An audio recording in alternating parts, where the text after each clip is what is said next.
All right. I want to thank everyone for coming tonight to our redistricting presentation. I want to thank all of our parents and community members who took time to be here tonight. The ones who are going to be watching virtually later at home, we appreciate your engagement.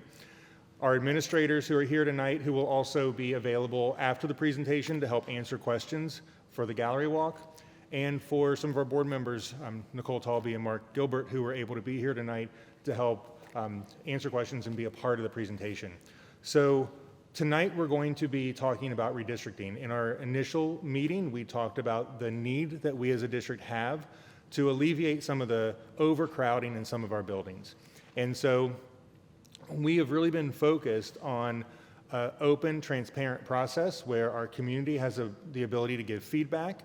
We heard the feedback after the first session, and tonight we have Matt Cropper here from Cropper GIS, who has been leading us through this data-driven process of truly looking at the district from multiple angles, looking at it from a long-term perspective to make sure that we're taking into account future developments, future phases of our master facility plan, and making sure that we're looking at this from a big picture perspective to make sure that we are not just fixing a problem now, but also with a vision of the future.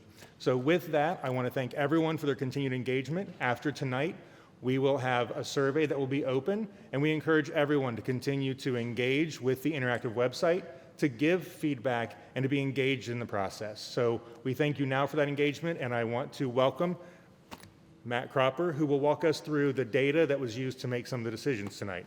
Matt? Thank you, Superintendent Yater, and thank you all for coming. I am Matthew Cropper with Cropper GIS Consulting.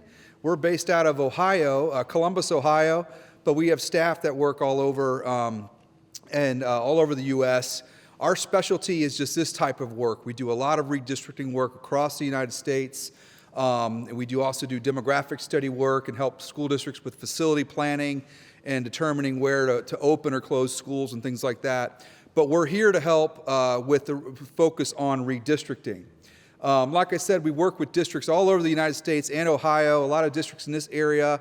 A couple other districts that aren't on this list that we worked with recently is Beaver Creek schools and also Lakota schools just up the road. So we bring a lot of perspective to the table of what has worked and how other districts have experienced and communities have tackled challenges that we're faced with here as it relates to boundary movement. And we bring a lot of that experience and expertise to the table. I'm Matthew Cropper. I've got over 20 years experience in doing this, and honored to be working with the district on this particular effort. So tonight you're here to learn how the process has been working. We have two draft options to share with you tonight. Option 1 and 2, we have elementary, middle, and high school. And so the elementary, middle, and high school option 1 are paired together. They're built together, as same with option 2. The focus has been elementary schools, though, and that's really most of the movement is happening. And then ultimately, once we have a little gallery walk and give you an overview on the maps, we'd like you to participate in an online survey. So there was a handout that you got when you walked in. If you didn't get it, there's one there on the red table back at the entrance. It just gives a little overview of the process, and there's a QR code there where you can get to the survey. And the survey is also available online. But completing the survey is something we'd like you to do. And this is being recorded, and so any people who could not make it tonight can still participate in this process. So why is there a need to do this work? So the district is undertaking a redistricting study to address some imbalances in utilization. You've got some elementary schools that are overcrowded, and you have another couple of elementary schools that have available space. So really the focus is to look at balancing utilization so that the number of available seats at each school is equitable and relieve overcrowding at schools that have the greatest need. We are looking at middle and high school lines with the focus on minimal impact, trying to align those middle and high school lines with elementary changes so that there isn't a small percentage of an elementary school that gets split to go to another middle school, trying to keep schools together when they go from elementary to middle. Our secondary objective is, as Superintendent Yater said, is being forward-thinking and being proactive and being mindful of what the district's anticipating in the near future as it relates to some construction and improvements to your facilities. So we've been looking at that, keeping in mind on what the district is identifying for future construction as it relates to schools, and making sure that these boundary changes that we're looking at tonight align with changes that are going to be that will fit with this new model of schools. So we as a company have been hired to help facilitate this process and help develop materials. We've been working with the district over the past couple months, and then enable the public to participate as well and give us input and insight regarding maps and things that are being considered. We do follow some rules, and we call these redistricting criteria. These are basically the rules to follow if we look at moving a line one way or the other. We always ask ourselves, are we adhering to the criteria? Are we getting closer to adherence to this criteria, or are we getting further away? And these rules are to balance school facility utilization. So make sure there's an equitable number of seats available at every school so that they can adapt to growth. And there's maybe areas that have more growth with housing, so we could potentially give more students to a school that we know is not growing as fast, or maybe fewer students to a school that may be in an area that's growing more. And that's accounting for future growth.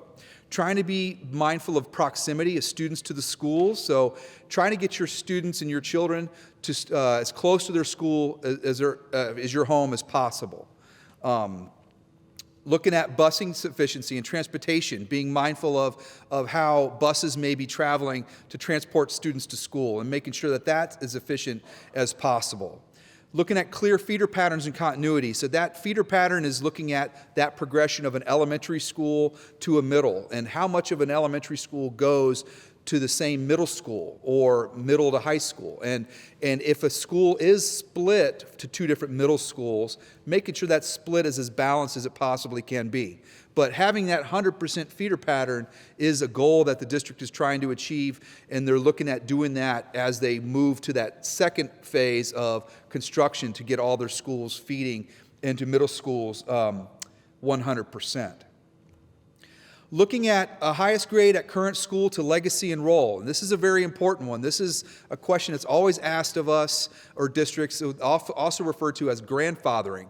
So this is allowing any student who's coming into their 5th grade year, when next year, when this takes effect, if your student is coming into their 5th grade year, they have the option to stay at their existing school. They don't have to move their final year. The only provision with that is that siblings are not eligible to participate in that, and the district does not provide transportation for those students who want to stay at that last year in their elementary schools. Like I said, middle and high schools, there have been some minor adjustments to align elementary schools, but the district is offering any middle school or high school student who's impacted by this the option to stay at their existing school. They don't have to move. And so any middle school or high school adjustments, those students have the option to remain at their current school throughout the course of their schooling. Another criteria is to minimize the impact on students, to move as few students as possible while we accomplish our objectives. And be mindful of economic, cultural, and ethnic diversity. What is the demographic composition of schools now? And as we make adjustments, be mindful of what impacts may be being made on demographics of schools, and making sure that we don't create any imbalances and things like that we may not be aware of. So be mindful of it, and we have data to support that. Make every effort to establish contiguous zones, to try, if at all possible, have one zone per school. Try not to go into a zone and take a neighborhood or a subdivision or apartment complex and zone it to a different school outside of their area. And that's something that's not best practice, and that's something that we're striving not to do to accomplish our objectives. And use major roads whenever possible to define attendance zones. So those can also be aligned with transportation efficiency, safety and security of students, trying to minimize kids crossing over major roads and things like that. So the best plan is going to be one that adheres to these criteria as a whole as best as possible.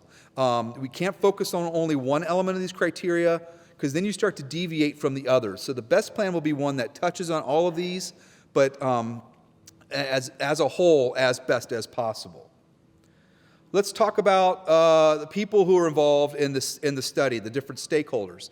We are the consultant, like I said, facilitating the study.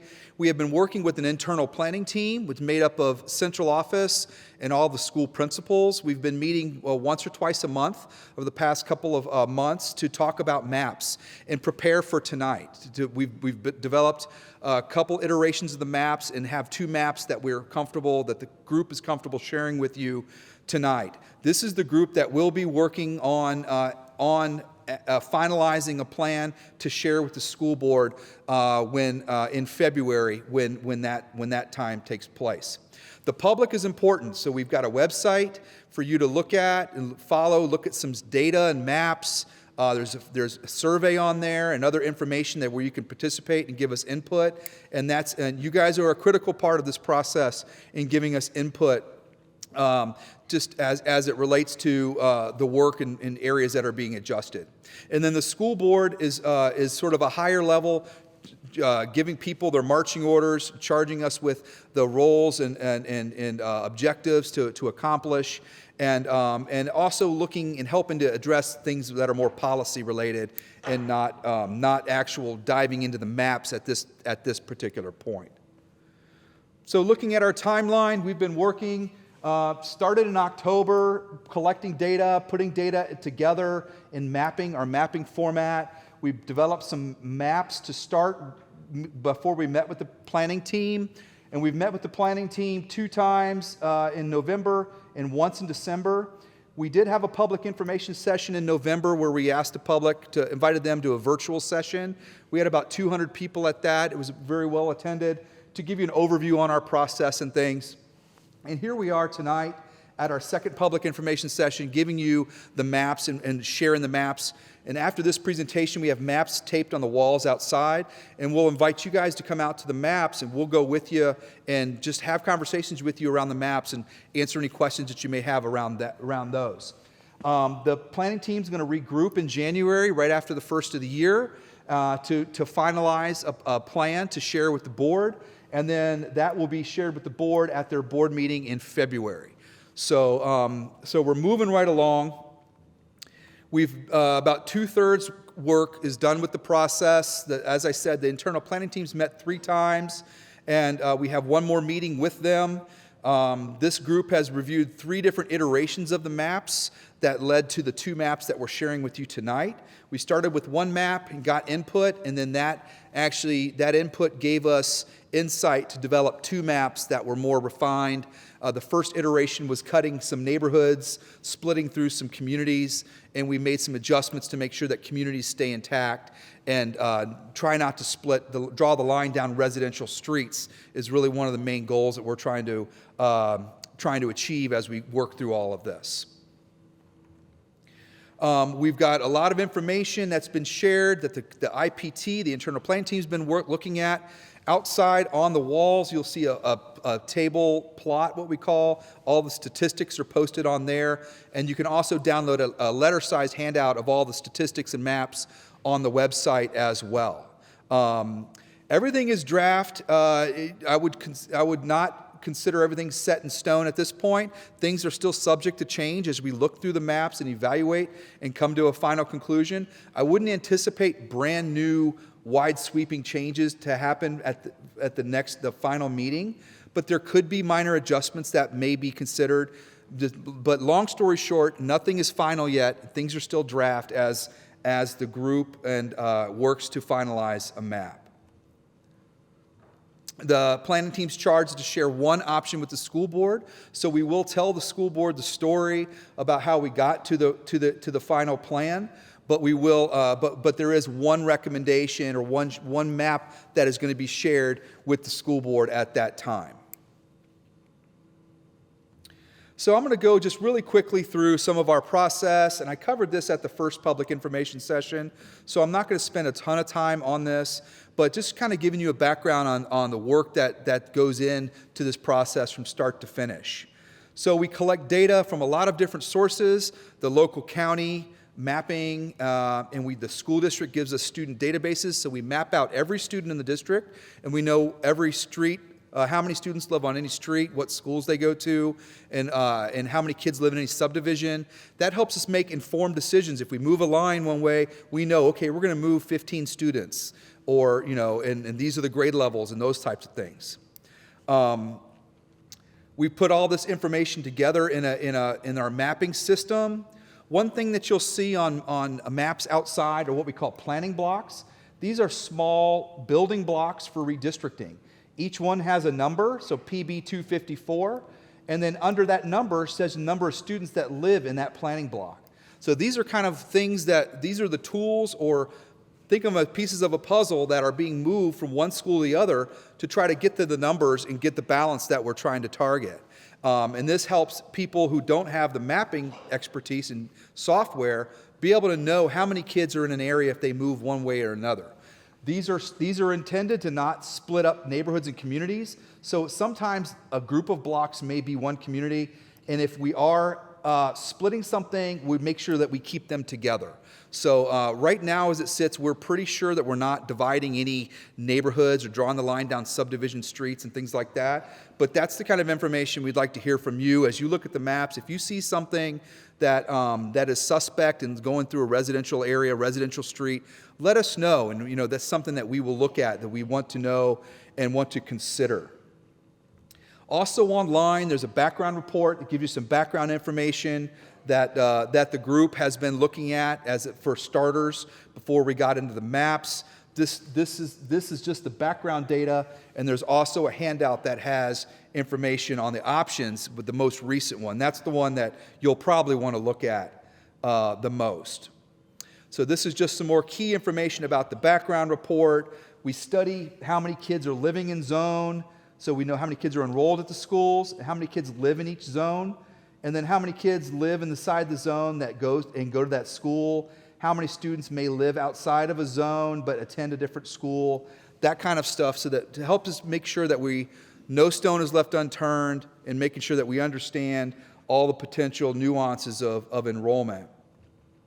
Attendance boundary maps are included in there, so we have our elementary and high school maps. And then there's an online map that is a really good resource. It's croppermap.com/NWLSD.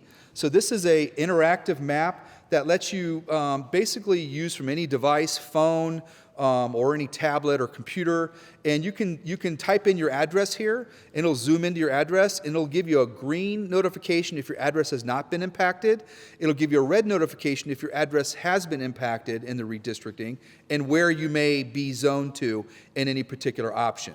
So this is a really good thing. As you zoom in, you start to see more detail. And then one of the things, if you open this on your phone, this may be closed, so you'll see this little tiny arrow. If you click on that, if you tap on that arrow, it'll expand this out. And then you can interact and turn on these layers. So this current just has the current boundaries, but the online map now has elementary option 1, elementary option 2, and middle and high school as well. And you can use that to kind of get a feel for where you're at. And I'll have this on my phone when we're out at the maps to help kind of interact with you and have conversations and things like that. So we developed options, like I said, for starters with the planning team, and made adjustments. And we really value open communication. The most important thing of this process is to make sure that the public is aware of what's happening, and that you have a way to give us input, and so that you don't feel like things being done behind closed doors, but you have an opportunity to give us input, and that we have enabled you to do that. So the group's going to meet one more time to analyze data, and we've given opportunities for public information sessions. This is the final public info session, and then the survey will be also another piece of information that we will be studying. There's a website. It's nwlsdredistricting.com. You can go, that'll take you directly to a web page that's designed for this study. There's also, if you go to the district's webpage, their homepage, you'll see on the little ticker it says redistricting webpage, now open, now available. So you can go to the main district site and find a link to get you access to the site as well. So we've got a feedback form on there that we've had open from the start, but there's also a survey now that's specific to options 1 and 2 that we want to get information from you on and get you to participate and if at all possible. So we have a gallery walk after this presentation. We have maps. You'll see when you walk at the front entrance, there's 2 copies of the elementary option 1 and 2 on both sides of the walls. And then if you're coming in and you turn right down the hall, you'll see a middle school and high school. 1 set of option 1 and 2 for middle school and high school. And we will be there to help answer any questions you may have and talk with you about the maps. Although it's important to have conversations with us around the maps, we do encourage you to fill out the survey so that the whole group can benefit from your input. And so we do ask that you fill out the survey, please. This survey is going to run starting tonight. It's live right now, and it's going to go all the way through the holiday. We're going to take that down January 2nd, and that's when we're going to put a little report together, study the results, and be ready for the internal planning team on January 10th. What we're looking for in this survey isn't necessarily, it's not a popularity contest. We're not going to say, okay, this option has the most approved votes than this option, so this is the one we're going to take. We're really looking for constructive feedback. Are we splitting any neighborhoods or subdivisions? Is there anything else that you may consider that we need to consider about making an adjustment that would better adhere to our criteria? Stay focused on the criteria because that's the lens that we are looking at it through and determining what the best plan is for all students in this district, not just one student, one neighborhood, or one school, attendance area or school. We're focused on a solution that's best for all children in this school district. Like I said, one more meeting on January 10th, and adjustments could be made at that meeting. And so I'm going to do a quick review of the maps with you. So these are your elementary zones that are currently your elementary zones. And this is option 1. So when you get out to the maps, you'll see that the background color is the option, and then there's a bold black outline that shows you the current zones. So if I toggle these back and forth, you could see current and then the option. So you could see right here up around Northwest High School, the Pleasant Run needs capacity relief. It's really one of the primary drivers of the need for this. Area around Northwest High School is going to Taylor, and then the southern end of Taylor, communities off of Compton Road, that are in Taylor right here are going to Colerain Elementary School in this map. Then there's Skyline Acres here off of Pippin that is currently in Taylor, and that's being fed down into Struble in this map. And then there is an area here off Hanley Road that's currently Struble that's being fed into Montfort Heights because Struble took in about 55 students here, and then so they have to send students elsewhere to balance utilization. And then this is Blue Rock right here that kind of runs diagonal. And so communities off of Blue Rock north of Hanley Road in this area are being assigned to Montfort Heights to balance out utilization among all the schools.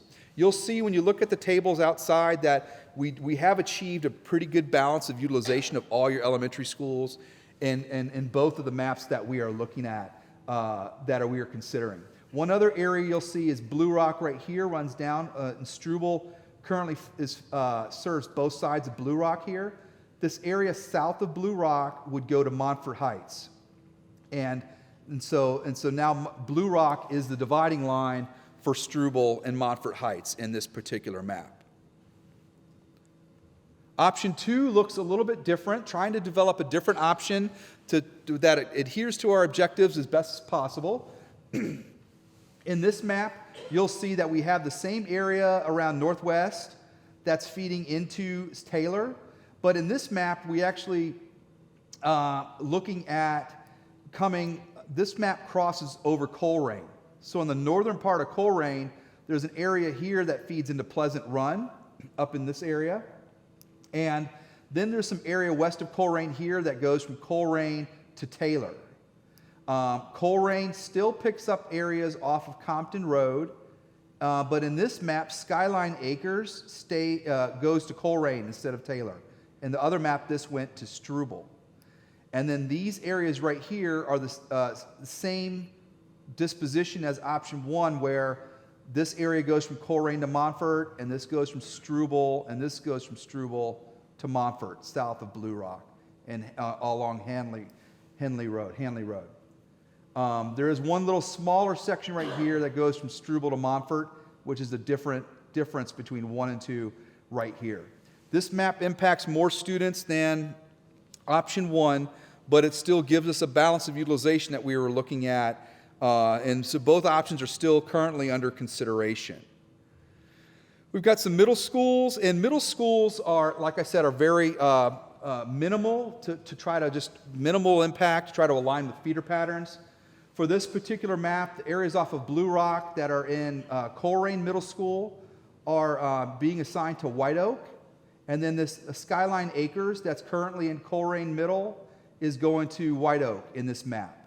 So these are the 2 areas that are being impacted in option 1. In option 2, let's see.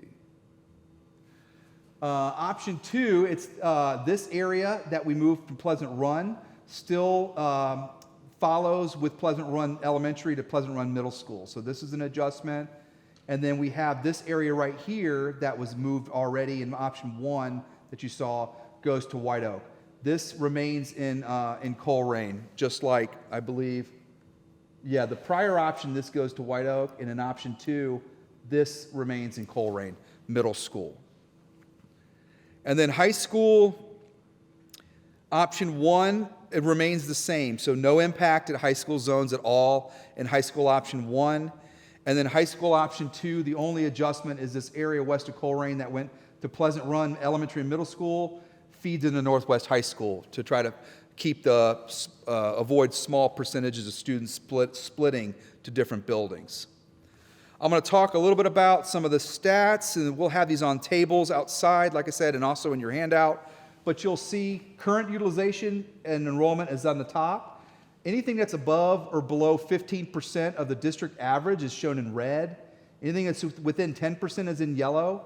And anything that's with less than 10% is in green to show us where the imbalances are. So you could see both options bring everything into the green, and that we have much better balance of utilization. You could see Coleraine and Montfort at 77, 71, Pleasant Run's at 111%, and Struble's currently at 107%. So that's really what's driving the need to get these all somewhere closer to 94%, if at all possible, which you could see the options do that. We've got our demographic statistics that you can look at and see, again, the same concept with the color scales. And so for the current in option 1 and option 2, so no adverse impacts to demographics in either of these options. We have our feeder pattern data up there, so you can see the 100%. These are current feeder patterns. Taylor currently splits to Coleraine and Pleasant Run, about 50-50. And the option that we have here, Taylor splits to 28% to Coleraine, 72% to Pleasant Run. And then in option 2, it's 34% to Coleraine, 66% to Pleasant Run. All the other elementary schools are 100% in the middle schools still, like they currently are. Impact tables just tell you how many kids are impacted in either option. So about 480 students in option 1, about 520 students in option 2. And this the tan lines tell you how many students are moved. And from Coleraine to Montfort Heights, we're sending 19 students. And Pleasant Run to Taylor, 141. This gives you a breakdown if you want to know how many kids are moving to this school from this school. And we have all the same data for middle school and high school on the tables outside on the table plots and in your handouts. So with that said, that's all I have for the presentation. We are looking forward to having conversations with you guys outside around the maps. So now's the time where we're going to invite you guys out to the foyer to talk around the maps. And thank you all for coming. We really wish you a happy holiday. And thank you for participating. And we look forward to talking with you around the maps. So we can go ahead and migrate out there. This is for elementary.